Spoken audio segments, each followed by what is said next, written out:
Bienvenue à la séance ordinaire du lundi 23 avril du Conseil municipal de Terrebonne.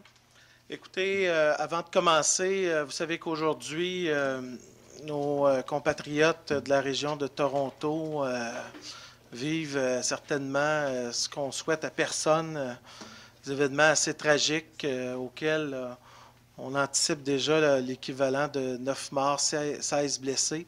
Écoutez, je n'irai pas nécessairement dans les détails parce que je suis convaincu qu'on sera certainement plus informé là, dans les prochaines heures. Mais sachez qu'au démarrage de cette séance du Conseil, là, tous et chacun, on est comme à l'habitude, on s'y fait pas. Là, hein? On ne s'y fait jamais à de tels événements, puis on est de tout cœur avec nos concitoyens de Toronto. Alors, vous avez entre les mains l'ordre du jour. Alors, Monsieur le greffier, je vous laisserai donc faire lecture là, des principaux documents qui sont déposés ce soir. Merci, Monsieur le maire. Alors, dépôt du rapport d'embauche des employés temporaires conformément au règlement numéro 633. Dépôt du rapport relatif à l'imposition des mesures administratives et disciplinaires conformément au règlement numéro 667. Dépôt des procès-verbaux du comité exécutif des séances tenues les 4 et 11 avril 2018. Dépôt de la liste des contrats de plus de 25 000 $ conclus au cours du 1er janvier au 31 mars 2008 par le comité exécutif. Dépôt de la liste de tous les contrats comportant une dépense de plus de 2 000 $ conclus avec un même co-contractant entre le 1er janvier et le 31 mars 2018 et dont l'ensemble de ces contrats totalise plus de 25 000 $.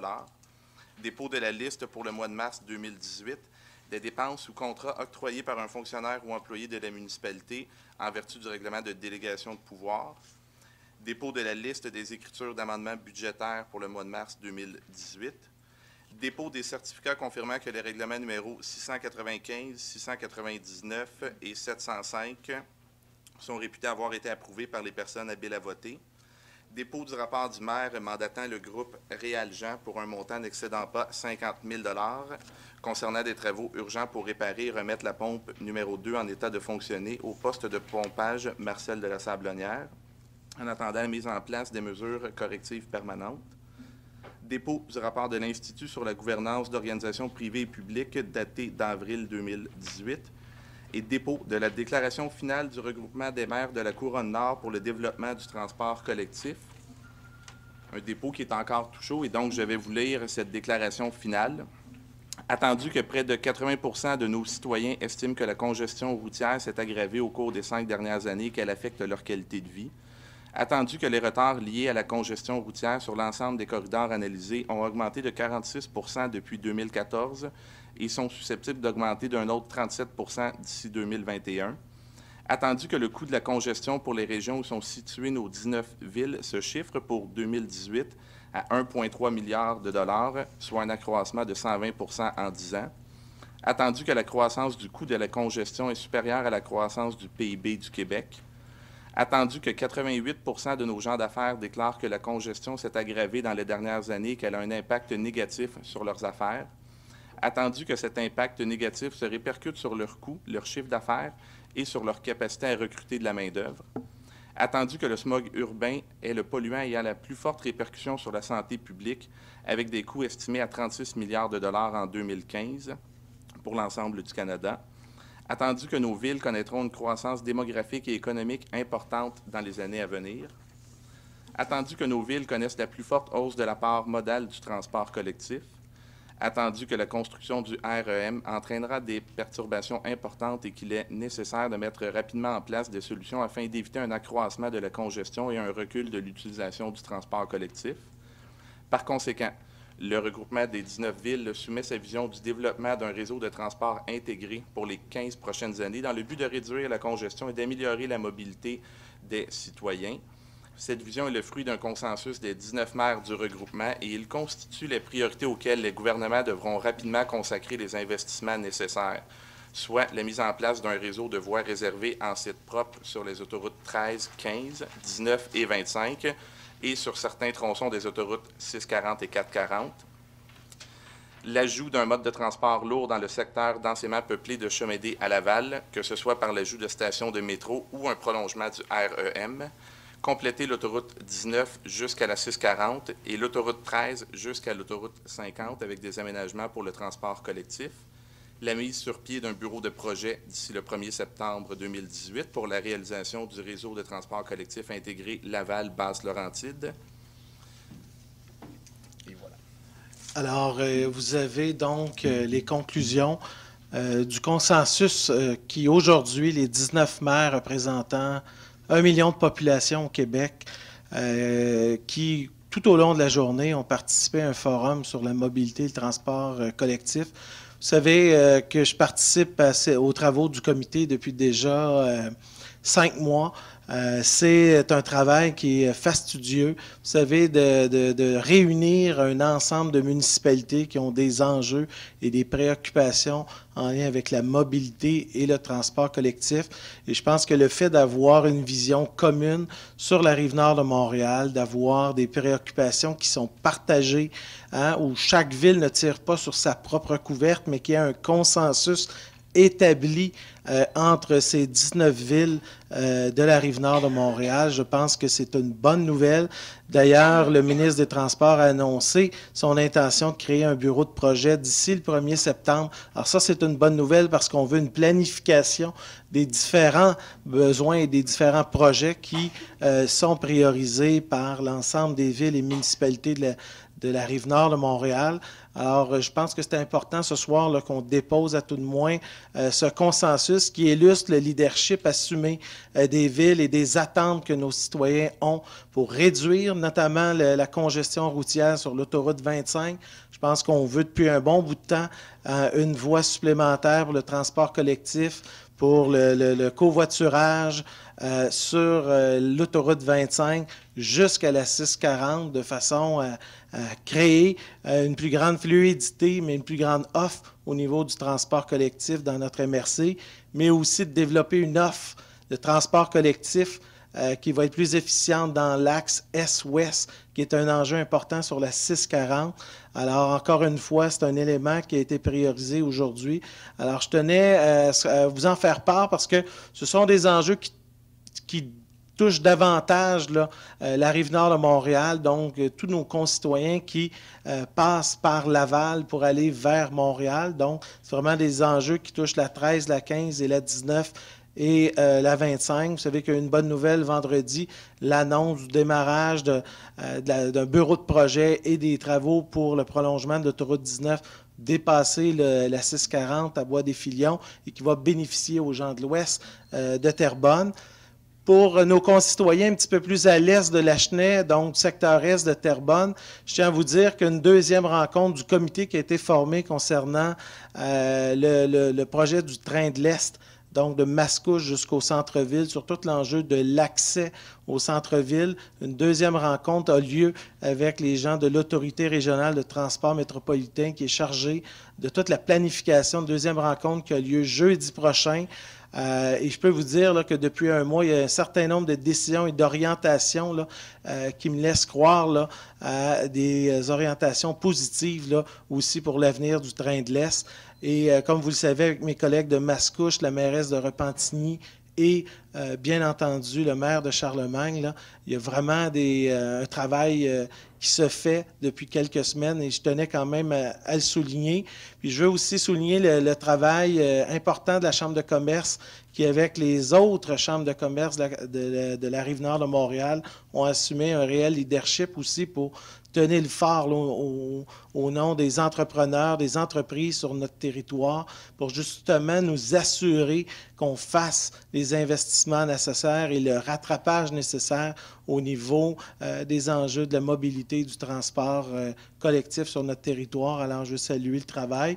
Maintenant, tout ça n'est pas terminé, il y a encore du travail à faire, mais on voit qu'en quelques mois, les choses bougent vite. Et je pense que le territoire de Terrebonne qui va se développer a intérêt à avoir un conseil qui va être mobilisé sur ces questions.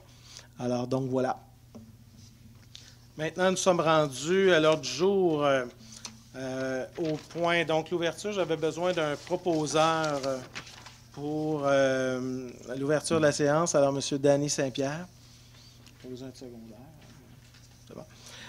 Pour l'adoption de l'ordre du jour, j'aurais besoin d'un proposeur, Mme Brigitte Villeneuve, secondée par Caroline Desbiens. Si vous me permettez, Monsieur le maire, un ajout. Oui. Alors, je vous laisse aller.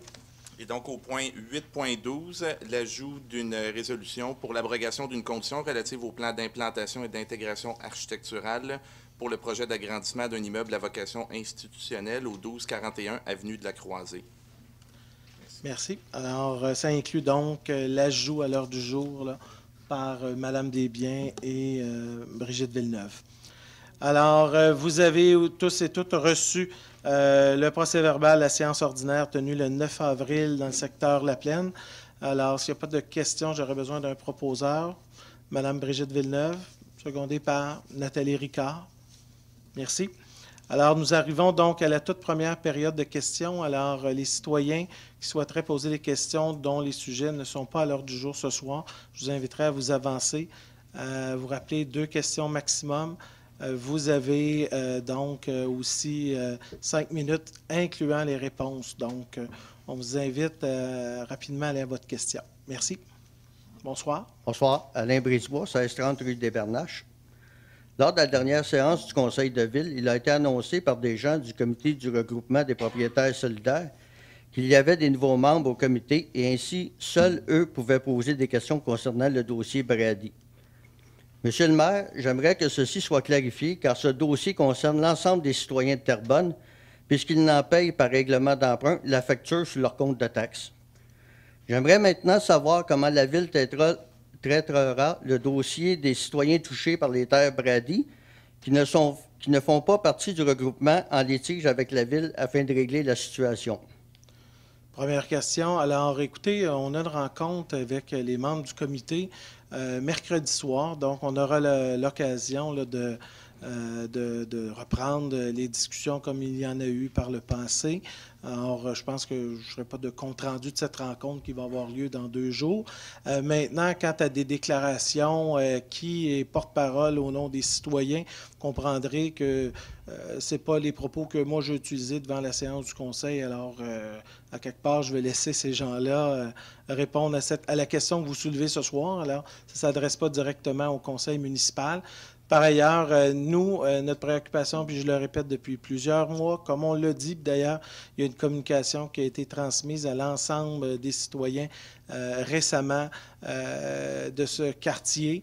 Comme vous le savez, on n'envoie pas des communications à la Ville de Terrebonne seulement aux citoyens qui sont impliqués dans le dossier juridique, donc judiciarisé. Nous, on envoie une communication à l'ensemble des citoyens et notre traitement est fait de la même façon, que ce soit un citoyen qui soit dans le comité, qui ne soit pas dans le comité, qui soit parmi dans la poursuite judiciaire, qui n'en fasse pas partie.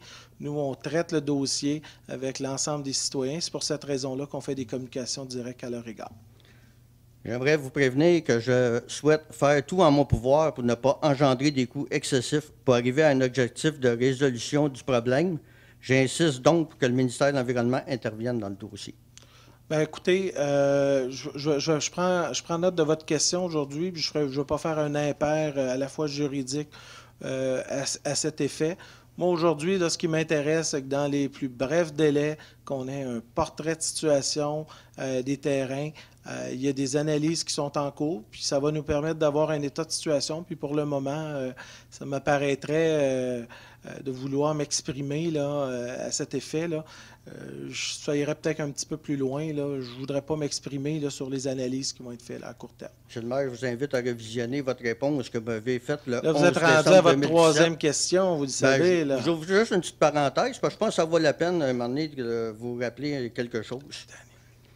Je veux que vous m'avez fait le 11 décembre 2017. Je vous demandais si, lors de votre rencontre prochaine avec la nouvelle ministre de l'Environnement, vous étiez pour parler du dossier Brady. Vous m'avez répondu oui. Lors de la dernière assemblée du Conseil, vous avez déclaré que le dossier Brady n'est plus une priorité pour vous en discussion avec la ministre Melançon. Donc, c'est un virement de situation de votre part, ce qui me fait dire que les gens des terrains Brady ont moins d'importance qu'Urbanova. C'est très déplorable, ce revirement de situation pour des gens qui sont pris dans ce litige depuis 22 mois. Écoutez, M. Brisebois, si j'avais tenu de tels propos à la dernière séance du Conseil, vous conviendrez que j'en entendrai parler avant ce soir. Ben, Vous imaginez que c'est assez revisionner, grossier monsieur le comme maire. déclaration. Alors, en aucun moment, et si vous avez perçu ces propos-là de ma part, sachez que c'était bien Je suis pas le involontaire. seul, je suis plusieurs. Ben, écoutez, comment ça se fait que j'en entends parler 2 semaines plus tard, là? Il y a personne n'a vu ça sur le radar. Le conseiller le du maire, quartier n'a jamais vu ça. Alors, révisionner aussi. je vais le révisionner, mais d'ailleurs, puisque vous avez terminé votre dernière 3e question, à la dernière séance, vous avez prétendu que le maire de Terrebonne avait menti aux citoyens de Terrebonne. Alors, Effectivement. j'ai entre les mains le procès-verbal d'une audience dans le plaidoyer des citoyens du quartier Brady avec évidemment la partie demanderesse. Vous affirmiez à ce moment-là, en séance du conseil, que c'était totalement faux que un jugement autorisait la firme Golder à être la firme désignée au nom des 2 demandeurs, donc à la fois de la ville de Terrebonne, mais aussi au nom des gens qui poursuivent la ville, donc dans ce cas-ci, Mme Lorraine Talbot. Alors, je suis allé chercher le dit procès-verbal de l'audience. Alors, je vais vous en faire lecture ce soir. Ça va peut-être permettre aux citoyens de voir finalement qui dit la vérité, qui ne la dit pas. Alors, je vous fais lecture de la page 1. Il y avait 3 pages dans ce procès-verbal d'audience. Je vous en Est-ce que fais je la peux avoir lecture. la date? Parce que Écoutez, j'ai je vous aussi. donne la date du 30 octobre 2017. Je vous ferai une copie. J'ai tout, t'inquiète Ben, pas. parfait. Vous allez me laisser faire la lecture. Alors, à 9h11, lors de l'ouverture de l'audience, Maître Girard, qui est l'avocat de la Ville, fait état des derniers développements depuis la suspension de l'instance du 11 mai 2017.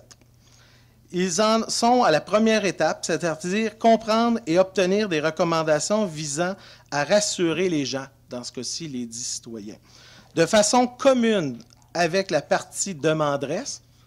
Tout le monde a bien compris, là, de façon commune avec la partie demanderesse.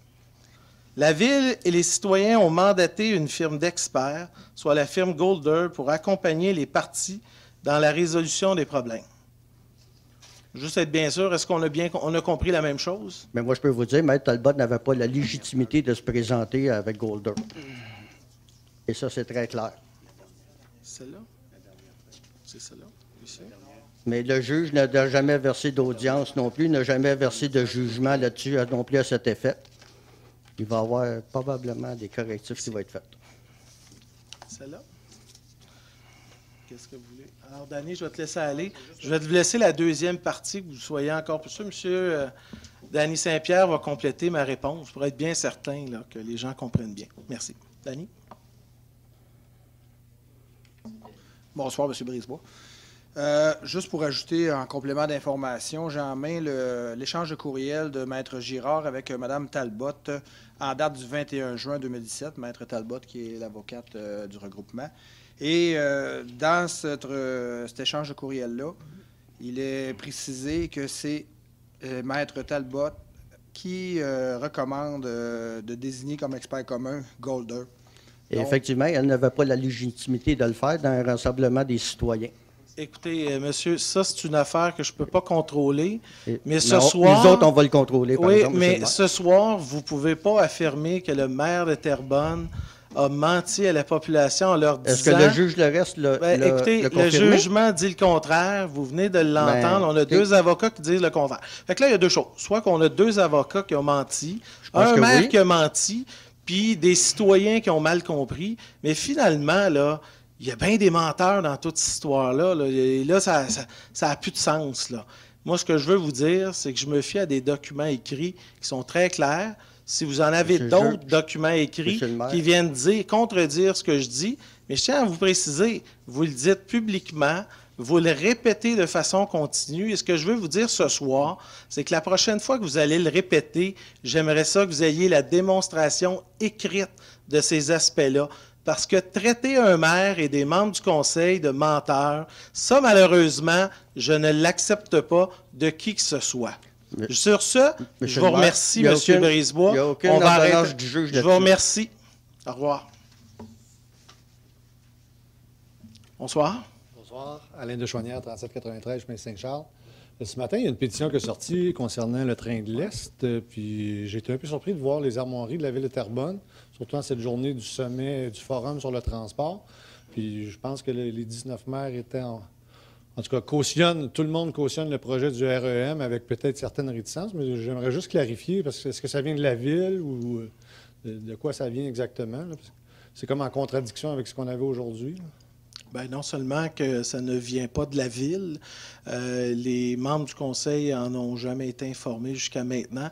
Alors, c'est sûr que moi, personnellement, et comme maire d'une ville, j'ai toujours un petit malaise à ce qu'on utilise les armoiries de la ville pour démarrer une pétition, pour donner l'impression à des gens qu'ils signent une résolution ou une pétition qui est demandée par les citoyens. Vous savez pourquoi je dis ça ce soir publiquement? C'est que pour moi, là, quand on fait une pétition, on demande à des gens d'écrire leur nom, leur adresse. Souvent, on leur demande aussi de mettre leur adresse courriel. Et moi, je tiens à vous dire, en aucun temps, ma formation politique, et jamais je vais cautionner aucune pétition qui est démarrée par une formation politique. Parce que je me pose toujours la première question, comment on va protéger les données? Comment on va s'assurer que les citoyens qui remplissent cette pétition-là, on va s'assurer que leur nom, leur adresse ne sera pas utilisée à d'autres fins que ce pourquoi elle est demandée. Moi, ce que je dis aujourd'hui, c'est que si un citoyen, si des gens veulent se mobiliser pour démarrer des pétitions, je n'ai aucun problème. Mais de le faire au nom du conseil municipal, là, j'ai un petit problème et c'est sûr et certain que jamais j'aurais démarré ou cautionné une telle action sans informer préalablement. Alors, ce que je vais vous dire ce soir, c'est que c'est quelque chose qui a été fait en marge du Conseil, sans que les membres du Conseil aient été informés. Puis moi, ce que je veux vous dire ce soir, le dossier du train de l'Est, là, on travaille très fort avec les gens de l'Autorité régionale de transport métropolitain. On a une rencontre jeudi, puis je suis très transparent quant à l'information qui est donnée publiquement. Puis vous le savez, puis on fait un suivi rigoureux. Je suis en poste depuis 5 mois. Puis ce que je peux vous dire une chose, le train, je le prends. Puis je peux vous dire, je les rencontre, les utilisateurs, puis ils m'en parlent aussi quand je vais au réseau de transport métropolitain. Puis ce que je peux vous dire une chose, c'est que les gens de Terrebonne, ce qu'ils veulent, c'est de l'action et certainement pas des pétitions. C'est ça la réalité politique aussi aujourd'hui. Parfait, merci. Monsieur le maire, est-ce que Vous allez intervenir à la période de questions, j'en suis convaincu. Bonsoir. Bonsoir. Vous me voyez venir. Mireille Boisvert. Vous allez me parler du golfe du Boisé. Ça sera simplement pour avoir un suivi concernant le RPEP. Là, et est-ce que vous avez eu le temps d'en discuter en plénière? Je vais laisser M. Maisonneuve répondre à votre question. Bonsoir. Bien, effectivement, il n'y a pas eu de nouveau depuis 2 semaines. Je vais devoir le présenter en plénier, comme j'ai dit, à tous les membres du conseil préalablement. Puis par la suite, ça va être plus facile de prévoir une suite des choses. Là. Puis vous allez être la première informée dès que ça sera fait. Parfait, je vous remercie. Bon? Ça fait plaisir. Bonsoir. Bonsoir, Maxime Hull, 725 rue Ernest Mathieu. Je voulais juste savoir, on en parle depuis quelques années déjà, de la revitalisation du boulevard des Seigneurs. Ouais. Bon, on en parle, mais il n'y a pas d'action concrète. Je ne sais pas si ça va se passer dans les prochains mois ou dans quelques... Bien, non seulement dans les prochains mois. Vous savez qu'actuellement, on est en cours de démarche pour le programme particulier d'urbanisme, le volet Vieux-Terrebonne, va s'enclencher tout de suite par la suite ce qu'on appelle le volet centre-ville, qui est un peu plus large.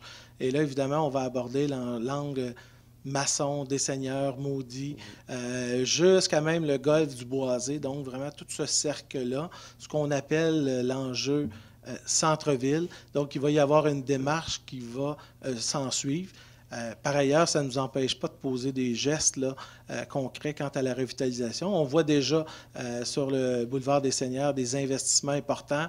On vient de voir en face du parc Saint-Sacrement déjà un bâtiment qui va lever de terre. Puis il y en a d'autres dans ce secteur qui vont s'en venir. On voit une revitalisation qui se fait de façon continue. Il y avait un certain nombre d'aspects qu'on avait besoin, mais il y a un travail de fond qui devait être fait. Mais cet été, on travaille sur l'axe Gascon, je pense qu'il va être très intéressant au plan de la revitalisation avec l'ajout piste cyclable, trottoir, puis il va y avoir aussi là, des éléments plus sécuritaires.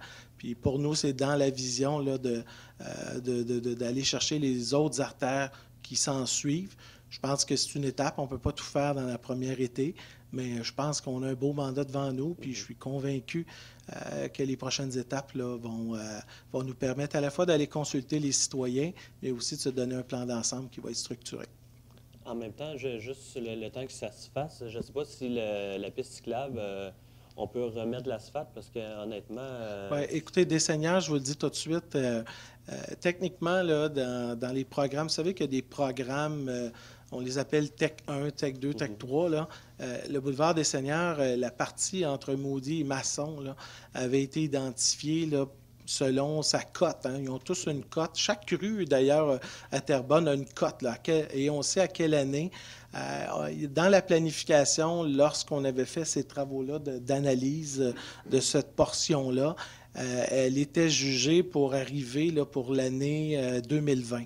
Là, on ne se le cachera pas qu'on a eu un hiver qui est relativement difficile, beaucoup de périodes de gel, dégel, et même un prolongement de la période de gel, ce qui fait qu'on a des secteurs où on n'avait pas prévu une certaine forme de dégradation beaucoup plus rapide que ce qu'on avait prévu lorsqu'on avait fait cette analyse. Alors là, les équipes aux travaux publics sont en train de faire un certain nombre de travaux d'analyse. Il y a peut-être des aspects qui vont être devancés ou des travaux sur certaines portions vont être bonifiés en attendant qu'on refasse l'ensemble de cette portion-là. Comme vous le savez, il y a une autre partie de Des-Seigneurs qui est plutôt autour de Des-Seigneurs-Plaisance, qui est plutôt vers l'école de la Sablière qui est déjà annoncée pour cet été. Et donc, il y a des parties qui sont déjà annoncées, mais je conviens avec vous que l'axe Maudit et Des-Seigneurs, là, cet hiver, là, on a vraiment vu une dégradation beaucoup plus importante. Alors, en ce moment, je tiens à le préciser, là, il y a pas on ne fait pas d'asphaltage à ce moment-ci. On tente entre guillemets, excusez l'expression anglaise, de patcher les trous. Mais dès que la période de gel et dégel va être terminée, ce qui devrait arriver, je l'espère, très bientôt, donc, on va pouvoir amorcer déjà des travaux là, pour mettre à niveau là, certaines portions de la rue à très court terme. Puis en même temps, il va y avoir une évaluation, à savoir ce qu'il y a en tout ou en partie de ce secteur-là soit refaite soit cet été ou planifiée dès l'année prochaine, donc 1 an plus tôt. Parfait. Merci beaucoup. Merci. Alors, s'il n'y a pas d'autres questions, je poursuivrai donc avec l'ordre du jour, donc en 5.1. Alors, Monsieur le greffier. Merci, M. le maire.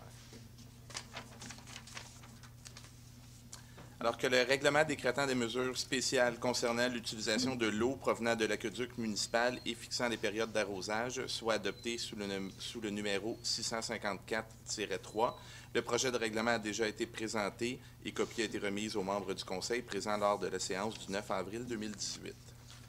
Alors, proposé par Yann Maisonneuve, secondé par Nathalie Ricard. Que le règlement décrétant l'acquisition d'un balai aspirateur, d'une rétrocaveuse, d'une pelle sur roue, d'un tracteur de tonte à 3 plateaux, d'un tracteur de tonte à plateau frontal, d'une souffleuse, d'une broyeuse à branches et de 2 fardiers, et pour en payer le coût, un emprunt au montant de 1 218 750, financé pour une période de 10 ans et imposé et prélevé annuellement sur tous les immeubles imposables de la Ville, soit adopté sous le numéro 710. Le projet de règlement a déjà été présenté et copie a été remise aux membres du Conseil présents lors de la séance du 9 avril 2018. Alors, avec tous ces tracteurs, Danny Saint-Pierre va proposer avec Serge Gagnon qui appuie. Que le règlement décrétant des travaux de réhabilitation et de remplacement des conduites d'égout dans divers tronçons de rue et prévoyant un emprunt montant de 3 331 300 $ et admissible au programme TEC 3, financé pour une période de 15 ans et imposé et prélevé annuellement sur tous les immeubles imposables de la Ville, soit adopté sous le numéro 708. Le projet de règlement a déjà été présenté. Copie a été remise aux membres du Conseil présents lors de la séance du 9 avril 2018. Proposé par Yann Maisonneuve, secondé par Robert Morin. Je pense qu'on fait l'essentiel de votre quartier avec toutes ces rues-là. Que le règlement modifiant le règlement numéro 668, décrétant des travaux de construction de trottoirs, d'une piste cyclable, d'ajout d'éclairage routier, d'installation de nouveaux feux de circulation sur le chemin Gascon et prévoyant un emprunt au montant de 2 932 000, et ce, afin d'ajouter à l'objet du règlement l'installation de feux de circulation au coin du chemin Gascon et de la rue du Rocher, l'acquisition d'une partie du lot 3 264 451, permettant la construction du trottoir en façade de ce lot, d'augmenter le montant de l'emprunt de 2 441 300 pour le porter à 5 373 300, de modifier la répartition des coûts et de remplacer l'annexe B par l'annexe B1. Ce règlement d'emprunt est financé sur une période de 20 ans et imposé et prélevé annuellement à raison de 30,70 % selon la superficie des immeubles imposables, montré au plan en annexe B1 du dit règlement. Alors, proposé par Caroline Desbiens, secondé par Éric Fortin. Avis de motion est donné et présentation pour adoption à une prochaine séance ordinaire ou extraordinaire du projet de règlement numéro 707 décrétant l'acquisition d'un logiciel financier à la direction de l'administration et des finances et pour en payer le coût, un emprunt au montant de 1 486 800. Alors, avis de motion donné par Yann Maisonneuve. Avis de motion est donné et présentation pour adoption à une prochaine séance ordinaire ou extraordinaire du projet de règlement numéro 608-01, modifiant le règlement numéro 608 permettant l'implantation et la construction, à certaines conditions, d'un établissement situé au 6681 boulevard Laurier pour des fins de service de garde en garderie. Le tout conformément à la loi, et ce afin de modifier l'implantation et l'aménagement des lieux. Alors, avis de motion donné par Brigitte Villeneuve. Que le règlement modifiant de nouveau le règlement numéro 12 concernant la rémunération des élus, afin de réduire un maximum de 100 500 $ la rémunération annuelle de base du maire au lieu de 115 500, soit adopté sous le numéro 12-6.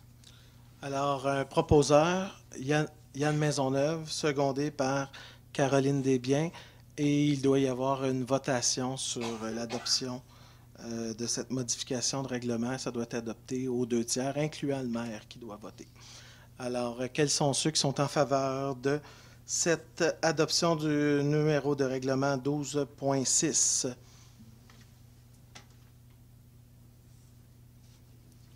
Si je ne m'abuse, il n'y a personne qui n'a pas levé la main. Donc, je présume que le nombre de voix est de 13 à 0. Tout le monde est heureux de baisser mon salaire. Merci. Attendu le dépôt du rapport de l'IGOP, l'Institut sur la gouvernance d'organisations privées et publiques, daté du mois d'avril 2018, lequel rapport fait étude sur la gouvernance de 5 organismes mandataires de la Ville de Terrebonne. Attendu la recommandation du comité exécutif du 18 avril 2018. Pour ces motifs, il est résolu que le Conseil municipal de la Ville de Terrebonne autorise la formation d'un comité de travail pour analyser le rapport et faire les recommandations appropriées au Conseil. Que ce comité soit composé du président de la Commission de l'administration des finances et des ressources humaines, du président de la Commission de la famille, affaires sociales, action communautaire et conditions féminines, du président de la Commission de la culture, du patrimoine et du tourisme, du président de la Commission des sports, loisirs et plein air, d'un représentant de la direction du loisir et vie communautaire, d'un représentant de la direction de l'administration et finances, ainsi que d'un représentant de la direction du greffe et affaires juridiques. Proposé par M. Éric Fortin, secondé par André Fontaine. Suivant la recommandation du comité exécutif du 18 avril 2018, il est résolu que le Conseil municipal de la Ville de Terrebonne autorise la résiliation des contrats issus des appels d'offres SA 16-1001 et SA 16-1002, ainsi que toutes les modifications apportées à ces contrats depuis l'adjudication. Ces résiliations de contrats prendront effet dès la réception par l'adjudicataire de la résolution du Conseil municipal, donnant suite à la présente recommandation. que l'adjudicataire Service intégré Lemay et Associés Inc. fasse l'objet d'une évaluation pour rendement insatisfaisant selon les dispositions de l'article 573, paragraphe 2.0.1 de la Loi sur les cités et villes, que copie de la résolution du Conseil municipal soit transmise à l'Ordre des architectes du Québec et que la société Service intégré Lemay Associés Inc. et ses sous-traitants ne mentionnent aucun des projets sur lesquels ils ont œuvré au sein de la Ville de Terrebonne pour des concours ou toute autre forme de promotion, et ce, notamment sur leur site Internet respectif ou tout autre moyen de diffusion. Proposé par Yann Maisonneuve, secondé par Robert Morin. Attendu que le budget 2018 comporte des charges de 385 000 $ pour la plantation d'arbres et que ce budget est supérieur au plan de plantation prévu sur 5 ans. Attendu que le budget 2018 ne prévoyait pas suffisamment de charges pour des imprévus et que des activités à réaliser, telles que le plan de transformation qui accompagnera les recommandations du rapport de l'ENAP, exigeront un budget additionnel. Attendu la recommandation du comité exécutif en date du 18 avril 2018, pour ces motifs, il est résolu que le conseil municipal de la Ville de Terrebonne autorise l'amendement budgétaire pour un montant de 250 000 $ du poste budgétaire de la plantation d'arbres au poste budgétaire réserve pour imprévus, et ce, tel que mentionné au certificat de disponibilité de crédit émis par l'assistante trésorière. Proposé par Yann Maisonneuve, secondé par Nathalie Ricard. Attendu que la Ville de Terrebonne a demandé des soumissions publiques pour la réfection de bordures et trottoirs pour un contrat ferme de 3 ans. Attendu qu'un avis d'appel d'offres a été publié le 7 février 2018. Attendu que 7 soumissions ont été reçues et ouvertes publiquement le 27 février 2018. Attendu que la soumission de la société Trottoir Joliette Inc. s'est avérée la plus basse conforme selon le rapport daté du 29 mars 2018 de Mme Nathalie Savard, chef du service de l'approvisionnement à la direction de l'administration et finances. Attendu que l'estimation du prix de ce contrat est de 579 474. Attendu la vérification juridique du 6 avril 2018. Attendu la recommandation du comité exécutif du 11 avril 2018. Par ces motifs, il est résolu que le conseil municipal de la Ville de Terrebonne accepte la soumission de la société Trottoir Joliette Inc., datée du 27 février 2018, pour la réfection de bordures et trottoirs, et ce pour un contrat ferme d'une durée de 3 ans, débutant le 1er juin 2018, le tout pour un montant de 480 690. Proposé par Serge Gagnon, secondé par Dany Saint-Pierre. Je cherchais ton nom de famille, excuse-moi. Attendu que la Ville de Terrebonne a demandé des soumissions publiques pour la mise à niveau de la station d'épuration du secteur La Plaine. Attendu qu'un avis d'appel d'offres a été publié le 7 mars 2018. Attendu que 5 soumissions ont été reçues et ouvertes publiquement le 10 avril 2018. Attendu que la soumission de la société Normec Construction Inc. s'est avérée la plus basse conforme selon le rapport préparé le 12 avril 2018 par M. François Desjardins, ingénieur et directeur de projet de la firme Tetra Tech. Attendu également le rapport daté du 10 avril 2018 de la direction de l'administration et finances. Attendu que l'estimation révisée du coût des travaux après l'apparition des addendas est de 1 312 439. Attendu la vérification juridique du 15 avril 2018.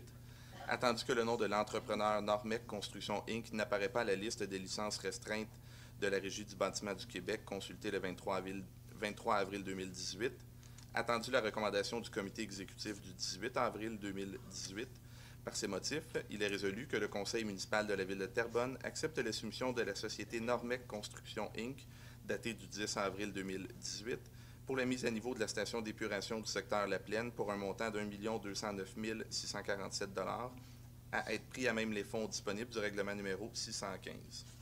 Proposé par Brigitte Villeneuve, secondé par Dany Saint-Pierre.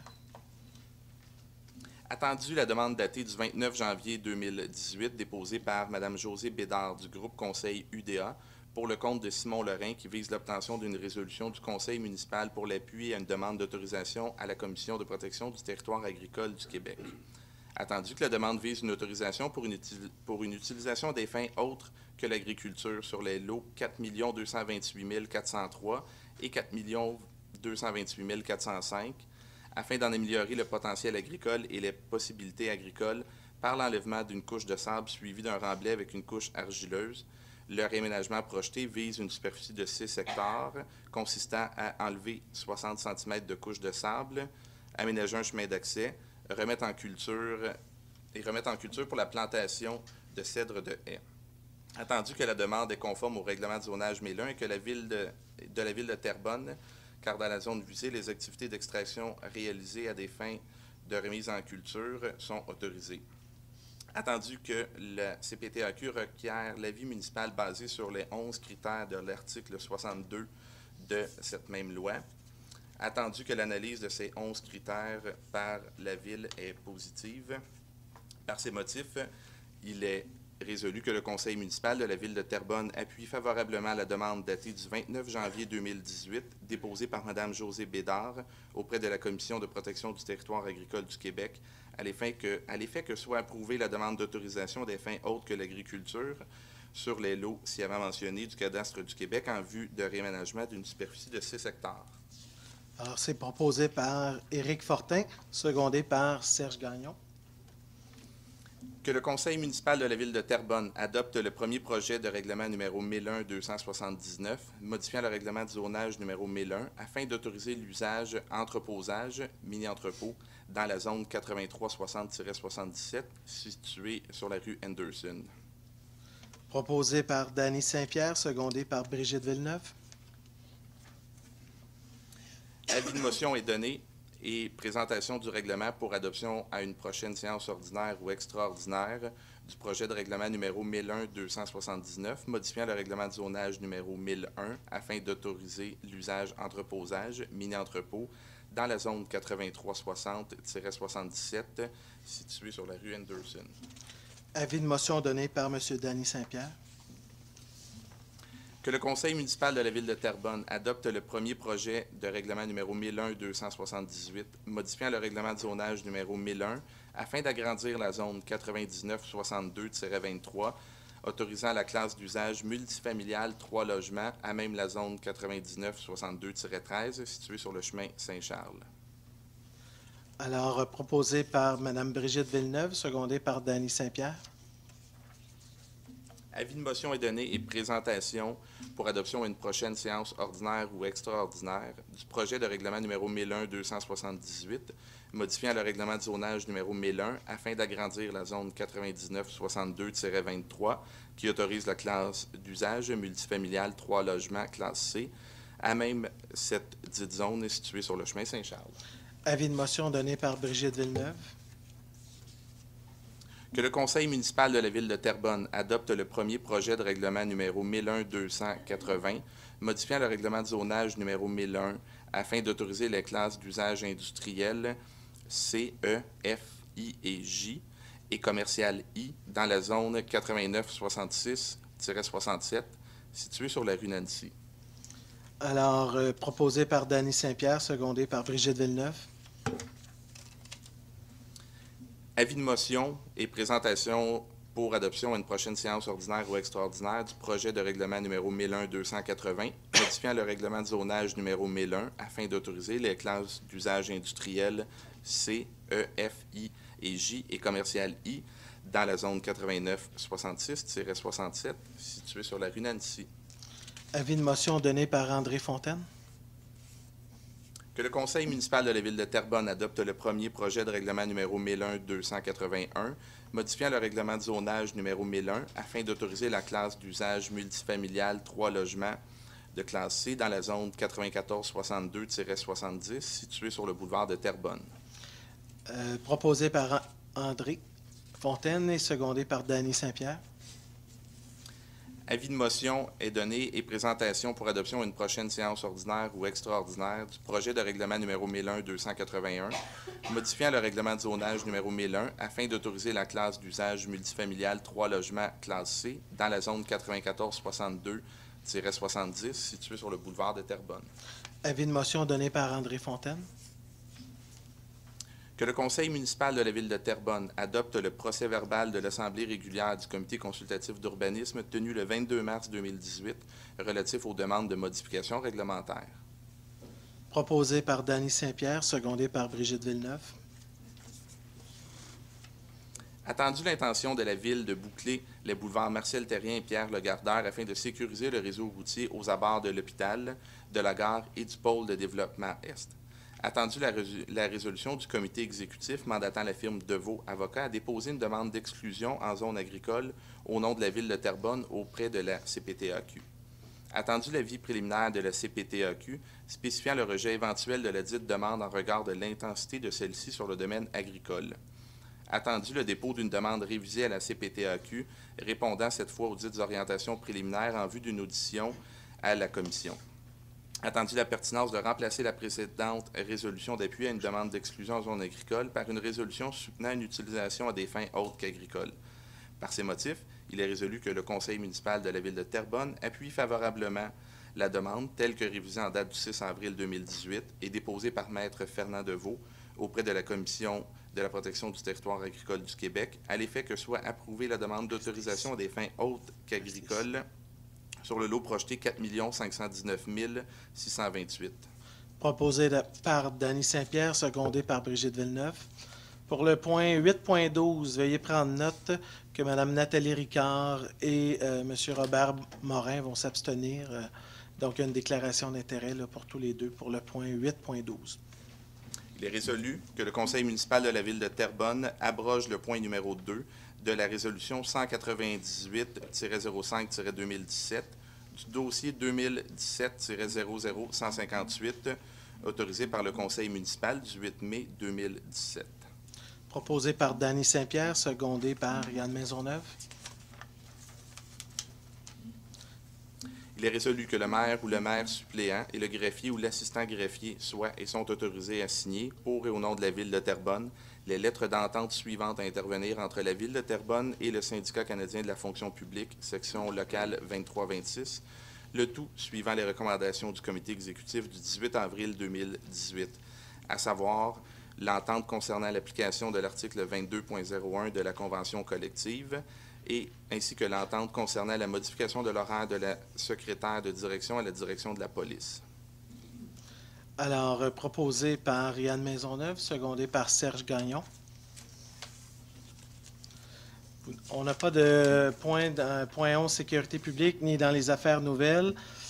Avant d'aller au tour de table là, pour les différents membres du Conseil, comme vous le savez, la prochaine séance du Conseil municipal aura lieu le lundi 14 mai prochain.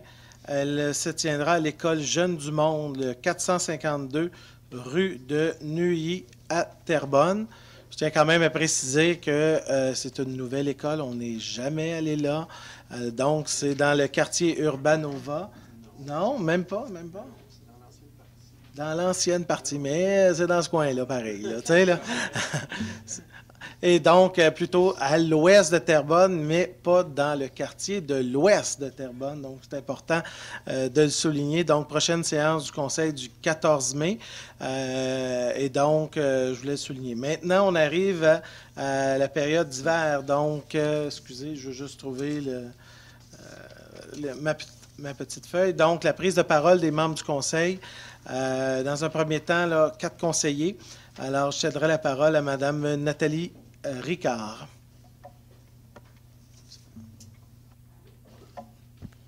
Alors, bonsoir à tous.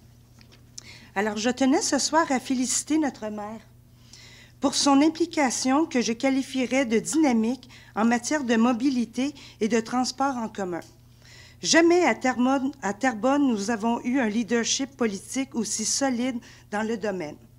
Tout d'abord, notre maire, digne représentant de notre administration, a participé et a été un membre actif dans la mise en place du Forum sur la mobilité et le transport qui a eu lieu aujourd'hui à Laval. Plusieurs demandes de notre ville s'y retrouvent, notamment l'obtention d'une voie réservée au transport en commun pour l'autoroute 25, ce qui favorisera grandement la fluidité des déplacements de mes citoyens. Ça fait plusieurs années que c'est attendu. Mais enfin, nous voyons un horizon favorable.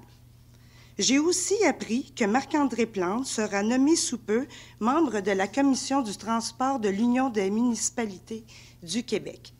Cela s'ajoute à la présence au conseil d'administration du réseau de transport métropolitain. Voilà un maire qui défend sur toutes les tribunes les besoins de notre ville en matière de transport en commun, de fluidité et de mobilité. Bravo, Monsieur le maire.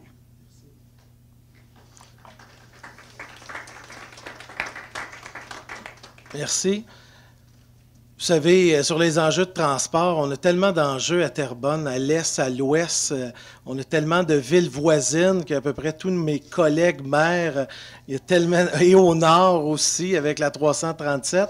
Alors, des fois, j'ai l'impression d'arriver à chaque fois. Puis, quand je rencontrais aujourd'hui le ministre des Transports, il me disait « Quel dossier vous allez me sortir encore? Notre liste d'épicerie est tellement longue. » Mais dans les faits, on voit de plus en plus les dossiers émerger, que ce soit au niveau de la 337 à la Plaine, où on en est rendu à une 3e rencontre avec le ministère des Transports. Quand je dis qu'on y travaille et on l'avance, mais il y a d'autres enjeux qui tardaient ces dernières années parce qu'on ne les voyait pas avancer. L'autoroute 25, pour moi, c'est une priorité au niveau du transport collectif. Puis d'avoir une voie réservée jusqu'à la 640, c'est une priorité. L'axe de transport collectif est-ouest vers le cégep de Terrebonne et le centre professionnel aussi, c'est une priorité. Le train de l'Est jusqu'au centre-ville, c'est une priorité pour l'administration. La voie réservée, c'est à 640, c'est une priorité et on le dit sur toutes les tribunes.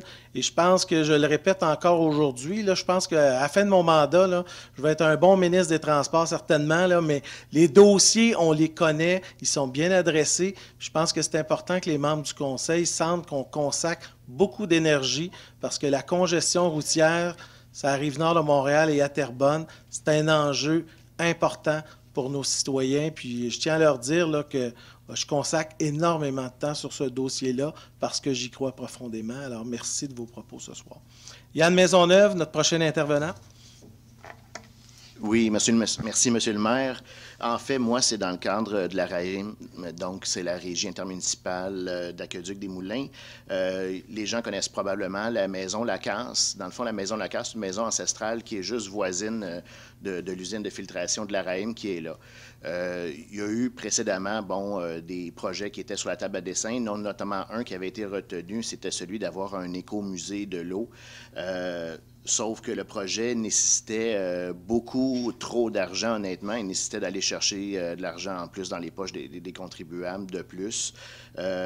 Pour poursuivre dans ce projet-là, dans le fond, on a mis à la place... On fait juste le mettre de côté, ce projet-là, mais on va poursuivre avec une autre chose. On a décidé de mettre un comité sur place, sur pied, conjointement avec la commission de ma collègue ici, donc de la culture, du patrimoine et du tourisme, dont laquelle Nathalie Ricard fait aussi affaire parce qu'elle est aussi sur la RAIM. Donc, les deux, comme la RAIM et la commission, vont travailler conjointement pour essayer de trouver la meilleure solution, et ce, rapidement, pour la maison Lacasse, c'est-à-dire parce que c'est une maison patrimoniale qui a une valeur, qui a une valeur historique également. Donc, on veut trouver la meilleure façon de pouvoir la préserver parce que dans un état, disons, elle a vraiment besoin d'amour, cette maison-là, et puis qu'on puisse le faire en respectant la façon, finalement, la capacité de payer des utilisateurs, des gens, c'est-à-dire présentement, on ne veut pas rajouter un sou de plus. On va être capable de pouvoir le faire à même une réserve financière qu'il y a à la RAIM pour pouvoir faire des sous. Donc, il n'y a pas un sou qui sortirait de la poche des contribuables. Et puis, la solution va être prise donc cette année, en 2018. On va travailler fort là-dessus. Et puis, j'espère pouvoir, d'ici la fin de l'année, je suis persuadé que d'ici la fin de l'année, on va pouvoir vous dire qu'est-ce qui va en être là-dessus. Merci. Merci. Alors, M. Éric Fortin. Oui, bonsoir. En fait, je voulais juste parler. Samedi dernier a eu lieu la 22e édition de la soirée bénéfice de la paroisse Bienheureuse Marie-Anne Blondin au club de golf Le Versant. Plus de 150 personnes ont participé à l'événement. Monsieur le maire, Marc-André Plante, était notre président d'honneur. Le thème à l'honneur cette année était de donner des racines au changement. Même le maire Plante en a beaucoup aimé le thème. Hein? Les racines. Les racines, on trouve ça bien drôle. J'ai assisté à la soirée en compagnie de mes collègues Caroline Desbiens, Nathalie Ricard ainsi que Yann Maisonneuve. Nous n'avons pas le décompte final, mais la soirée qui inclut un encan silencieux devrait rapporter près de 13 000 $ à la paroisse. Nous voulons féliciter le comité organisateur qui était composé de Richard Véraud, Rémi Bény, Luc Janson, Jacques Gingras, Jacques Sicard et Filippo Camarda. Merci aux bénévoles ainsi qu'aux paroissiens et paroissiennes qui se sont réunis pour garder leur Église en vie. Félicitations également à tous les commanditaires de la soirée qui ont généreusement contribué. En terminant, nous voulons remercier le curé Jean Thomas qui, par sa présence, a même profité pour animer le plancher de danse et on a eu beaucoup de plaisir pour la soirée. Donc, merci pour cette belle soirée. Merci. C'est tout. Monsieur Marc-André Michaud. Oui, Monsieur le maire, écoutez, je pense qu'on a déjà commencé à parler de le point que je voulais aborder. Écoutez, aujourd'hui, en fait, le 5 novembre, j'ai été élu conseiller du quartier 16, Nathalie, quartier 15. Et effectivement, on n'est pas de la même formation politique que le maire, mais rien n'empêche que dans mon quartier, il y a un enjeu majeur. C'est un enjeu qui touche non seulement le quartier, mais qui touche également la ville de Terrebonne au rang complet. Et vous savez sûrement que quand vous passez dans ce secteur-là, le matin sur la 40, c'est catastrophique, c'est très difficile, surtout en hiver, encore plus en hiver. Et vous savez également aussi qu'avec le train de l'Est qui est une belle solution, qui est un beau projet qu'on aime, qu'on a payé très cher d'ailleurs aussi, et là malheureusement on apprend avec le REM que finalement ce train-là ne se rendra plus directement au centre-ville. Les perturbations sont déjà commencées au niveau du train justement, et d'autant plus que la ville de Terrebonne a un projet majeur, un projet immobilier majeur, en fait, dans ce secteur-là, dans mon secteur, en fait, qui touche même le secteur de ma collègue Nathalie, qui est la croisée urbaine, qui est un beau projet, en fait, qui est un très beau projet, mais qui va amener une pression énorme dans le secteur. Et le train est la clé même, et le cœur même de ce projet-là, parce que c'est un projet qui est classifié TOD. Et justement, pour qu'on puisse bien développer ce quartier-là, bien le décongestionner, si on veut, il faut aller de l'avant, justement, et dénoncer justement ce qui se passe avec le REM. Et aujourd'hui, c'est une initiative personnelle. Je tiens à rectifier des faits aussi, d'ailleurs, qui ont dit c'est une initiative personnelle de moi et de Nathalie, en tant que deux conseillers. Malgré le fait qu'on est d'une formation différente que M. le maire, on a décidé d'être de l'avant avec une pétition. Parce qu'une pétition, au bout de la ligne, c'est quoi? C'est la voix du citoyen. Et malgré le fait que, M. le maire, je pense qu'on est d'accord aussi sur ce qu'on propose, je pense qu'on est d'accord sur la suite. Nous, ce qu'on voulait juste rajouter une pression supplémentaire, en fait, vis-à-vis le gouvernement du Québec pour qu'on puisse nous faire entendre, qu'ils puissent entendre les gens de nos quartiers, justement. C'est pas une attaque contre personne, mais on veut défendre les gens de notre quartier, puis on veut défendre surtout le trajet du train de l'Est pour le futur développement de la ville de Terrebonne. Donc, évidemment, on n'est pas au pouvoir. Donc, ce qu'on a décidé de faire, c'est d'aller de l'avant avec une pétition, justement, qui est adressée au gouvernement pour qu'on puisse se battre pour les gens du quartier 16, parce qu'écoutez, je le prends même le train pour aller à l'université. Et certes, je me fais interpeller constamment, et c'est un enjeu qui est majeur pour la suite des choses. On veut de l'avant, justement, et c'est par la voix du peuple qu'on veut y aller. Et je tiens à rectifier, je ne sais pas, M. le maire, là, parce que tantôt on parlait des armoiries de la ville de Terrebonne. On a fait attention, effectivement, on a regardé et on a décidé d'ajouter le mot opposition officielle, justement, pour pas qu'on parle dans l'ensemble du quartier. Le mot opposition officielle était très bien mis. Et c'est une pétition qui a été initiée personnellement, si on regarde comme du monde, par moi et Nathalie, deux conseillers. Je pense qu'en tant que conseiller de cette chambre ici, M. le maire, on a le droit de faire des pétitions. Et ça vous enlève absolument rien. Et je tiens aussi, d'ailleurs, là, je sais que la dernière fois, vous m'avez relancé, mes félicitations, là. Mais aujourd'hui, là, je tiens à vous féliciter d'avoir été là. Vous avez bien représenté la ville de Terrebonne, mais ça ne nous empêche pas que moi, c'est un sujet majeur, qu'on voulait parler aussi de ce sujet-là pour la suite des choses. Puis ça ne nous empêche pas qu'on peut travailler ensemble pour la suite des choses également. Donc, Monsieur le conseiller. Je vais juste terminer mon point. Donc, ce soir, on dépose la pétition. On la dépose en nos deux noms. Puis on va aller de l'avant. On va retourner en porte-à-porte, aller parler aux gens. Parce qu'au bout de la ligne, notre objectif, c'est que ce train de l'Est-là, demeure intact pour le futur développement de la ville de Terrebonne. Donc, voilà, c'était mon point. Monsieur le conseiller, dans un premier temps, là, je vais être clair. Tout citoyen peut, sur une base individuelle, initier ce qu'il veut, ce qu'il souhaite, où il le veut, du moment où il n'utilise pas le logo de la ville de Terrebonne. Ça, pour moi, c'est très clair. Deuxième aspect, je tiens quand même à préciser que, comme maire, le 5 novembre dernier, puisque vous en avez fait référence, vous avez été élu conseiller municipal du quartier 16 et votre collègue du quartier numéro 15. Je tiens quand même à vous dire que, comme maire, j'ai été élu représentant du quartier 1, 2, 3, 4, 5, 6, 7, 8, 9, 10, 11, 12, 13, 14, 15 et 16 aussi.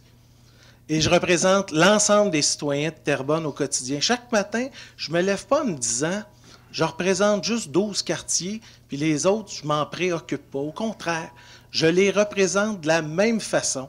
Quand les citoyens de votre quartier m'interpellent, je leur dis pas, je vous représente pas, ça m'intéresse pas vos dossiers. Au contraire, je les représente. Et ce que je trouve agaçant dans l'intervention que vous avez faite aujourd'hui, c'est que vous et moi, là, on a des discussions sur ce dossier-là. Je vous appelle pour vous informer, dire quelles sont les prochaines étapes. Mais comment se fait-il, comme membre du conseil, vous n'avez pas cette bienveillance d'aussi informer le membre, le maire de votre ville, des interventions que vous soyez pris? Pourquoi on est obligé encore aujourd'hui d'avoir une opposition qui est obligée d'agir en marge du conseil municipal? Vos collègues ici vous auraient peut-être appuyé aussi dans vos interventions. Pourquoi on est obligé de faire de la politique de cette manière-là? Monsieur le maire, Alors, non, mais vous allez me laisser terminer. Je vais laisser parler. Beaucoup, là, non, mais un instant. Ça me titille un peu, là. Alors, ça vous titille. Mais comment se fait-il que vous ne l'avez pas fait? Alors, vous me demandez aujourd'hui d'être transparent. Vous me demandez comme maire, justement, d'être transparent auprès des citoyens. Bien, moi, ce que je vous demande comme membre du conseil municipal, c'est d'en faire autant, d'être transparent puis de respecter vos collègues membres du conseil municipal qui, eux aussi, veulent vous soutenir dans ces démarches-là. La ville de Terrebonne, c'est un grand territoire, puis il faut travailler ensemble. Et ce soir, ce que je viens de comprendre, c'est quand vous prenez des initiatives personnelles et partisanes, ça veut donc dire que le reste des membres du conseil municipal, on n'est rien là-dedans, puis qu'on ne devrait pas s'y intéresser. Et ça, je trouve ça malheureux pour vos concitoyens. On devrait tout le monde travailler ensemble. Et malheureusement, ce n'est pas le message que vous nous envoyez ce soir. Ben, écoutez, je peux répondre? Allez-y. Oui? Je vous laisse. Bon. Écoutez, je trouve ça malheureux parce que ce soir, pour vrai, je vais être honnête avec vous, j'étais de bonne foi, tout à fait. Puis je vois pas pourquoi que j'ai senti une tension dans l'air par rapport à ça. En quoi le fait que 2 conseillers lancent une pétition, qui est adressée d'ailleurs, non pas à vous, monsieur le maire. Non, effectivement. Qui est adressée au gouvernement du Québec. On parle d'enjeux, que nous sommes d'accord.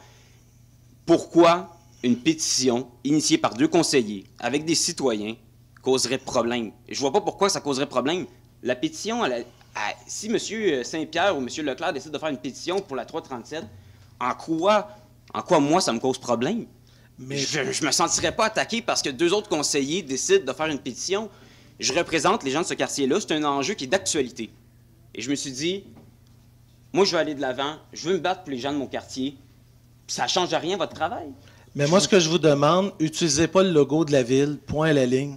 Faites-le à titre individuel et assumez vos dépenses, puis ne faites pas assumer vos dépenses par les contribuables de Terrebonne. Ça, c'est ce qui m'importe. Si vous voulez faire des interventions individuelles à titre personnel, faites-le à titre personnel. Si vous souhaitez faire de la politique provinciale, faites de la politique provinciale, mais ne demandez pas aux membres du conseil municipal d'être associés à une pétition alors qu'on ne le savait même pas. Moi, c'est ce que je vous dis ce soir. La prochaine fois, vous devriez avoir la bienveillance d'amener vos collègues à vous appuyer dans votre travail. Au contraire, tout le monde sortirait gagnant de cela. Mais je vois pas pourquoi on peut pas le faire en ce moment. C'est quoi le problème? Je ne trouve pas la problématique. Je vais être honnête avec vous, monsieur le maire, je comprends pas la problématique. Je vois pas pourquoi vous, en tant que maire, vous signerez même pas cette pétition. Veux-tu vraiment qu'on fasse le tour de la table, voir comment est-ce que les gens sont mal à l'aise, qu'on utilise le logo de la ville pour lancer une pétition?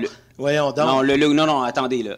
On le dit. Écoutez, les cuissons que je porte ici, là, c'est quoi? C'est le logo de la ville, parce que je suis dans l'opposition, j'ai pas le droit de le porter? Non, j'ai aucun problème. Non, attendez, je vais terminer sur un dernier point, parce que le logo, on l'a mis à la fin, parce qu'on est des conseillers de la ville de Terrebonne, certes.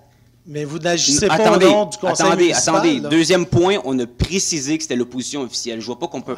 Il n'y a pas plus transparent que ça, monsieur le maire, là. On va pas commencer à jouer sur les mots. Merci, M. Michaud, c'est bon, ça va aller, là. On fera pas de débat. C'est bon, merci. Donc, je comprends que vous n'allez pas signer, là. Non, écoute, là, moi, je ne m'associe pas. De toute façon, moi, je l'ai dit. C'est dommage, monsieur le maire, parce qu'on est d'accord. Monsieur Michaud, moi, j'ai dit, les gens veulent de l'action, pas des pétitions. Vous avez compris? Merci. Les citoyens, les pétitions, tout ça, c'est pas bon. Moi, ce qui est important, c'est qu'on ait des résultats, puis c'est ce que les gens de votre quartier veulent avoir. C'est des résultats. J'en veux, moi aussi. C'est pour ça qu'on va travailler ensemble. Merci. Alors, voilà. Ce qui met donc un terme pour la période des questions pour les 4 membres du Conseil. On va aller à la présidente, non, à la vice-présidente de la Commission de la Famille, Mme Villeneuve. Bonsoir à tous. Alors, le président de la Commission de la Famille, M. Simon Paquin, a assisté samedi dernier au collecte de 25e anniversaire des Amis de Simon. Qui est les Amis de Simon? C'est un groupe d'entraide s'adressant aux parents en deuil d'un enfant de tout âge qui a besoin de parler de sa peine. Des rencontres mensuelles sont prévues à cet effet. Alors, ce groupe d'entraide a été fondé en 1993 par Carole Paradis. Nous donnons des conseils aux parents pour leur apprendre à apprivoiser leurs souffrances intérieures. Durant les rencontres mensuelles, les parents deviennent des aides mutuelles, les uns les autres. Les intervenantes les assistent dans le processus de leur deuil. Nous leur donnons un support psychologique et un réconfort. Chaque rencontre est conçue pour générer une motivation profonde, compassion pour eux-mêmes. L'organisme a été longtemps dirigé par une grande bénévole, Mme Laurette Lachapelle, à qui on a rendu hommage posthume lors de l'événement. Depuis le décès de Mme Lachapelle, Mme Carole Paradis a repris l'organisme avec l'aide de Carole Lacroix, qui était déjà impliquée depuis 20 ans. Le rendez-vous de samedi dernier a rassemblé plus de 60 personnes qui ont pu avoir droit à des belles conférences, dont celle de Louise Racine, thérapeute en relations d'aide, Chantal Verdon, professeure à l'Université du Québec en Ottawa et spécialiste en deuil. Et la journée s'est terminée avec la conférence du président d'honneur de l'événement, M. Pierre Bruno, que tout le monde connaît. Ce type d'organisme dépasse les frontières de la ville de Terrebonne en rejoignant des gens d'un peu partout qui ont besoin d'être écoutés suite à cette épreuve terrible qu'est la perte d'un enfant. Dans un monde où l'écoute n'est plus une priorité et les actualités nous rappellent constamment l'écoute, le soutien et l'entraide qu'ils ont offert à plus de 600 familles depuis 25 ans a certainement fait une différence. Merci d'exister et de soutenir notre population comme vous le faites si bien, et ça depuis 25 ans. Bravo. Alors, les Amis de Simon qui n'ont rien à voir avec Simon Paquin, mais... Pas du tout. Merci. Alors, M. Yann Maisonneuve, à l'environnement. Oui, merci encore, M. le maire. Je pense que mes interventions aujourd'hui, je vais dépasser mon collègue Éric en temps, oui. En fait, je vais apporter 2 points ce soir, mais il y en a un déjà que ça a déjà été abordé. C'est peut-être un petit peu redondant, mais il y a quand même des beaux liens à faire avec le Jour de la Terre qui était hier. Pour aujourd'hui, j'étais justement à votre compagnie pour le Forum sur la mobilité du transport collectif qui se déroulait à Laval. C'est ça, j'étais en compagnie de vous, puis ma collègue Nathalie Bellavance, qui n'est pas ici ce soir, là. Donc, les maires, puis des 18 autres municipalités qui étaient là. Puis, il y a plusieurs points qui ont ressorti, dont celle d'avoir vraiment une approche globale, une vision beaucoup plus macro pour revoir l'offre de service du transport. Puis, c'est vraiment là où on en est rendu, parce que juste le petit tweaking qu'on faisait auparavant, je m'excuse les anglicismes, là, mais les ajustements qui se faisaient auparavant, je pense qu'on est vraiment plus rendu là. Puis, c'est la même chose pour toujours essayer de faire des espèces d'analyses ou quoi que ce soit. Là, je pense que les maires, vous vous êtes engagés puis travaillez sur des solutions concrètes aux problèmes, puis l'heure est à l'action. Puis honnêtement, je pense que c'est vraiment bien, merci. Au niveau de la commission sur le développement durable, l'environnement et du transport collectif, bien, je n'avais déjà glissé un mot, on était à la révision du plan vert. Puis au cours des prochaines semaines, on va procéder à l'appel de candidature. Donc, surveillez vos journaux, les médias sociaux. On va avoir besoin de citoyens. Donc, si vous êtes interpellé par que ce soit l'écologie, les matières, le renouvelable, le compostage, l'électrification des transports. Donc, c'est toutes des choses qu'on va rechercher. Donc, vous allez pouvoir surveiller ça et on va avoir les libellés un peu des types de gens qu'on recherche. Et ensuite, je peux quand même vous dévoiler une chose, c'est que, dans notre MRC, on a le pourcentage de plus grands utilisateurs de véhicules 100% électriques. Donc, je ne vous cacherai pas que l'élément de l'électrification des transports, des bornes de recharge, ça va en faire partie. Fait que c'est peut-être juste une petite primeur. Et puis, c'est ça. Bien, merci. Alors, c'est ce qui met un terme, autour de table là, des membres du Conseil et des présidents de commission. Alors, on arrive à la seconde période de questions. Alors, les citoyens qui souhaiteraient s'avancer, alors même formule que d'habitude, 2 questions, 5 minutes au total, incluant la réponse qui est donnée à votre question. Alors, votre nom, bonsoir. Bonsoir, Hélène Michaud, secteur de la Plaine. En regard à ce que j'entendais au conseil de ville tantôt, j'ai une question toute simple et j'aimerais vraiment si on pourrait me répondre juste par oui ou par non. C'est banal, mais je veux juste savoir une chose. C'est nouveau à Terrebonne d'avoir des oppositions officielles à votre table. J'aimerais savoir si vous avez une politique de gestion du logo de la ville pour les élus. Je vais faire la vérification, mais effectivement, c'est une très bonne question. Je pense qu'il faut faire la distinction entre l'utilisation d'un logo de sa formation politique versus celle du logo de la ville. Je pense qu'il faut faire vraiment une distinction. Vous avez certainement remarqué que Marc-André Plante a 3 comptes. Son compte personnel. Là, je peux dire ce que je veux, mais pas ce que je veux. Il faut que je fasse attention quand même. Mon compte personnel, il y a un compte qui est celui maire de Terrebonne. Alors, ce qui se retrouve là, c'est des éléments ville. 3e aspect, il y a un compte qui est formation politique, qui est très distinct, qui peut être très partisane d'une certaine manière. Puis, en bout de ligne, il y a aussi un compte qui est Ville de Terrebonne. Donc, la Ville de Terrebonne peut émettre des différentes communications à l'intention des citoyens où vous voyez très rarement, sinon quasiment jamais, une photo du maire ou etc. parce que c'est vraiment un compte dit institutionnel, ville. Donc, il faut vraiment faire la distinction. Alors, quand le maire annonce quelque chose, c'est dans son compte de maire de Ville de Terrebonne et quand c'est dans le compte dit affaires institutionnelles, généralement, là, c'est pas très, très politique, c'est très institutionnel. Et quand je vais quitter mes fonctions de maire, mon compte de maire ne m'appartiendra plus. Je ne pourrais pas l'utiliser en disant « Hey, j'ai quand même accumulé avec les années 2000, 3000 personnes de Terrebonne qui me suivent en me disant « Je pourrais peut-être l'utiliser à d'autres fins éventuellement. » La réponse, c'est non. Moi, j'ai déjà pris l'engagement d'abattre ce compte-là, parce que j'estime que ce compte-là, il s'est construit sur les réseaux sociaux à l'époque où j'étais en fonction comme maire et je ne me vois mal comment utiliser ces comptes-là à d'autres fins à la suite d'un départ de la vie politique. Bref, je vous lance la suggestion. Vous pourriez peut-être prendre un exemple Osaka. Effectivement. Parce que tous les organismes à but non lucratif ont une politique de gestion des logos du ministère, peu importe le ministère auquel on est abrié ou au terme du PSOC. Donc, je pense que c'est un exemple peut-être à regarder. Bref, informez-vous auprès de vos ministères parce qu'il y a déjà des choses qui sont faites au niveau provincial à ce niveau-là. On est des organismes qui sont quand même accrédités par le ministère, par le programme de soutien, mais on a une politique de gestion des logos.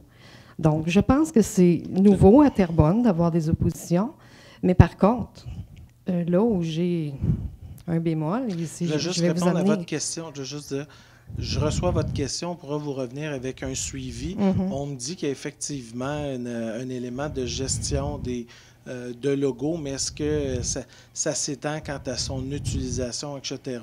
Il faudra vérifier. Là. Fait que donc, pour ce soir, s'il y a des éléments de correction qui doivent être faits pour le futur, ben, ça fera l'objet d'une discussion, puis je suis convaincu que les gens vont se rallier à ça. Il faut toujours faire la distinction entre l'institution et les personnes qui, à un moment donné, représentent l'institution. Je suis d'accord avec ça. Nous, les organismes à but non lucratif, quand on fait des activités, on ne peut pas utiliser le logo de la ville. Effectivement. On doit quand même, si on a une attribution municipale, on doit avoir votre autorisation.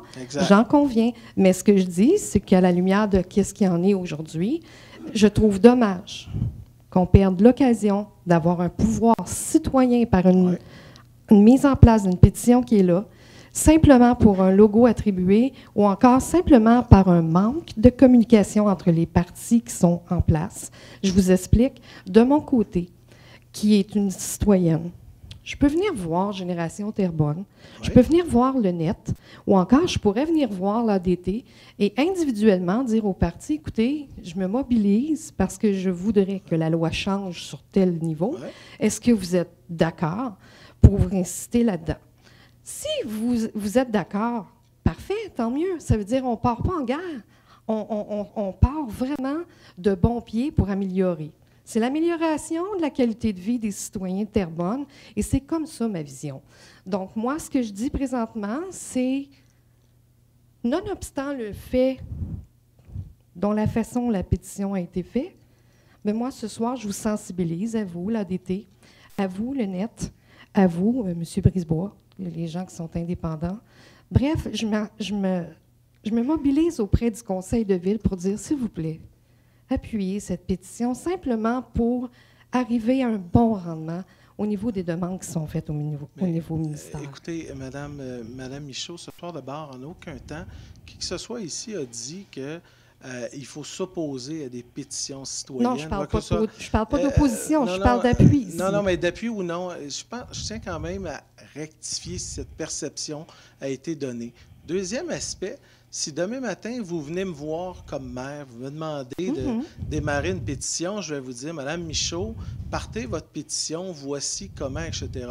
Comme maire, j'aurais beaucoup de difficultés à utiliser ma fonction de maire pour démarrer une pétition sans préalablement avoir au moins discuté avec les membres du conseil. Vous comprendrez qu'il y a une distinction pour le maire. Donc, je comprends. Non, mais je veux juste le dire pour les gens qui nous écoutent, vous ne pas voir le maire pour partir des citations, mais des comme pétitions vous dites, à chaque fois, parce que les gens qui nous écoutent ont bien compris qu'est-ce que j'ai dit. Madame Michaud, laissez-moi terminer, parce que, non, mais j'apprécierais.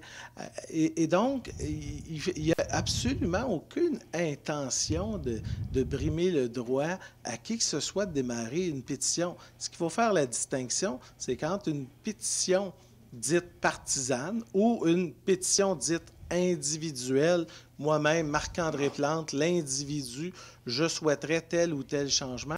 Je pense qu'il faut clairement préciser la distinction entre ces aspects-là. Bon, bien, parfait. Pour la nous, moi, ça distinction m'apparaît moi excessivement important, puis ça doit être fait clairement. Je pense qu'il y avait une perception qui était différente. Si ce soir, elle est plus claire, puis si pour l'avenir, ça nous permet juste d'être plus clair, moi, ce que je dis, c'est qu'on est beaucoup plus fort ensemble que subdivisés. Alors, ça, je vous réitère une seule chose. Ce soir, ce que j'entends, c'est que je ne voudrais pas voir une pétition partisane. Je veux voir une pétition municipale. Ben oui, une différence entre les deux, là. C'est comme ça, je vous le dis, OK? Moi, j'estime que le logo de la ville doit apparaître sur cette pétition-là et que ça doit être un phare commun. Okay, alors voilà, c'était juste, Mme Michaud, j'ai juste, Merci, Monsieur le directeur général adjoint, peut-être sur la question du logo, va vous donner une spécification. Oui. Mme Michaud, on a effectivement un cahier des normes graphiques à la Ville de Terrebonne qui existe depuis plusieurs années et qui fait effectivement mention que l'utilisation du logo par la Ville doit obtenir l'autorisation préalable, l'utilisation par un tiers, j'entends, non pas par une résolution de conseil, par exemple, mais l'utilisation par un tiers doit obtenir l'autorisation de la direction des communications. C'est ce qui est précisé, ce qui est spécifié dans le cahier des normes graphiques. Bien, écoutez, comme je dis, c'est nouveau d'avoir des oppositions au conseil de ville, même d'avoir un élu indépendant qui forme une opposition à lui seul. Et je pense que peu importe qui est la personne derrière ça, d'avoir une politique de gestion du logo pour certaines, et s'il faut en avoir l'autorisation, qu'on en ait l'autorisation, mais simplement vous dire que cette pétition-là est importante pour l'avenir de Terrebonne et que j'estime que ça devrait être une pétition qui vient de la ville de Terrebonne. Mme Michaud, je peux mais pas ça, c'est mon opinion. Non, mais Mme Michaud, je ne peux pas être contre la pétition. Vous avez lu les journaux les dernières semaines. Exact. Je veux dire, je vais au BAT, puis le 12 mars dernier, il y a eu une résolution unanime du Conseil pour appuyer une série de demandes provenant du Conseil municipal. Il y a eu une demande de formation d'un comité avec l'autorité régionale de transport à la demande des 4 maires de l'Est. Donc, je ne vais pas répéter, mais je le fais pour les gens qui nous écoutent. Et il y a une deuxième rencontre qui s'en vient jeudi prochain. Honnêtement, là, je trouve que le travail va très bien sur ces dossiers-là, sur ce dossier-là particulièrement. Puis on va en savoir un peu plus jeudi. Puis les éléments qui pourront être communiqués publiquement, vous me connaissez, j'ai tendance à être assez transparent, à moins que vous me disiez que je ne le sois pas, mais je suis assez transparent sur les avancées. Je vois pas à travers. Non, mais à tout de moins. Mais vous le savez que l'information va circuler et personne n'a à cacher quoi que ce soit. Mais moi, aujourd'hui, je suis dans une démarche avec d'autres collègues maires, puis c'est avec eux qu'on mène une bataille, puis on est confiant que ça va fonctionner, puis qu'on va avoir des bonnes nouvelles dans les prochains mois. Maintenant, c'est là-dessus, moi, je travaille. Je n'ai pas 12 stratégies, puis j'ai été très clair au plan politique. Puis les citoyens que je rencontre, puis quand je prends le train, les citoyens, ce qu'ils me disent, c'est que, Monsieur le maire, on veut que vous agissiez, on veut que vous nous défendiez, on veut que vous passiez à l'action. Puis c'est ça, c'est ce qu'on fait en ce moment. Puis j'apprécierais qu'on travaille tout le monde ensemble là-dedans. Je dis que je suis d'accord avec tout ça. Donc, et je vous laisse, en vous le disant une dernière fois, pour ma part, tout geste de la part de l'opposition ou de votre part dans ce dossier vient me chercher et je dis, tous ensemble, on est plus forts dans des dossiers comme ceux-là. Vous avez raison. Alors voilà, moi, vous m'avez interpellée comme citoyenne dans la situation. Je suis venue vous voir pour vous dire qu'est-ce que j'en pensais. Mais bon, c'est comme ça que je vois les choses. Merci. Merci. Est-ce qu'il y a d'autres citoyens qui s'approchent? Bonsoir, monsieur, allez-y. Ça a failli, proposeur secondaire, on ferme l'Assemblée, mais là, vous étiez là. D'habitude, il y en a plus, c'est pour ça. Je n'étais pas pressé, voilà. Allez-y, votre nom, votre adresse. Raymond Dubé, 741 Saint-Pierre. C'est juste savoir si cet été, il va y avoir, l'été commence, là. Les fins de soirée, des fins de semaine, c'est bien beau, les bars ferment, ils respectent leur affaire. Mais il y en a qui continuent sur le dessus des balcons. Ça fait qu'il va-tu avoir plus de surveillance pour le bruit, considérant ça? Bien, la première des choses, là, ça prend des cas concrets. Où? Quelle adresse? Il faut déposer une plainte au service de police. Vous savez, ce soir, vous pouvez me dire, un tel à telle rue, il fait des parties, des fois le samedi soir. Honnêtement, c'est difficile pour moi d'intervenir. Ce que je vous dis aujourd'hui, c'est que loger donc une plainte au service de police, puis vous pouvez informer le conseiller de votre quartier. Puis là, il va avoir un suivi, puis un deuxième, puis à un moment donné... Mais moi, ce que je privilégie le plus, c'est aussi le bon voisinage. On peut aller voir son voisin puis dire, écoutez, je comprends que vous aimez ça, fêter le samedi soir, mais à 4 heures du matin, ça se peut qu'on soit moins nombreux à avoir le goût de vous entendre. Oui, mais vous savez très mais bien. si ça non, mais excusez, si ça ne fonctionne pas comme première approche, ou si vous n'êtes pas à l'aise, bien, logez une plainte le plus rapidement possible au service de police. Mais pour moi, ce soir, c'est difficile de corriger une situation qui n'est pas basée sur un cas bien, bien précis. Bien, le conseiller est au courant. Bon, bien, je suppose qu'il va vous appuyer. On va vous dire, rendu à 2 heures de la nuit, aller cogner à la porte des voisins et leur dire, pouvez-vous baisser la musique? À ce moment-là, vous communiquez avec le service de police. C'est le meilleur conseil que je peux vous donner. Oui, mais le suivi, il l'avait l'année passée. Puis en tout cas, j'espère que cette année, ça va être plus tranquille. Je nous le souhaite, puis j'espère et j'en suis convaincu. Je pense que le respect entre les membres, entre voisins dans un même quartier, je pense que c'est pas exagéré à 2 heures du matin d'espérer un peu de tranquillité. Mais ce que je vous dis, pour cet été, l'été s'en vient, c'est même déjà, c'est pas l'été là, mais on commence à avoir des relents du début de l'été. Faites une plainte directement. À quel endroit? Qu'est-ce qui se passe? Puis je pense que c'est la meilleure façon d'avoir un suivi très rapide par les services de police. OK? Oui. Merci à vous. Là, je vois personne d'autre au micro. Alors, j'aimerais peut-être donc un proposeur pour fermer la séance du Conseil. Marc-André Michaud pour seconder. Dany Saint-Pierre, c'est bien. Merci.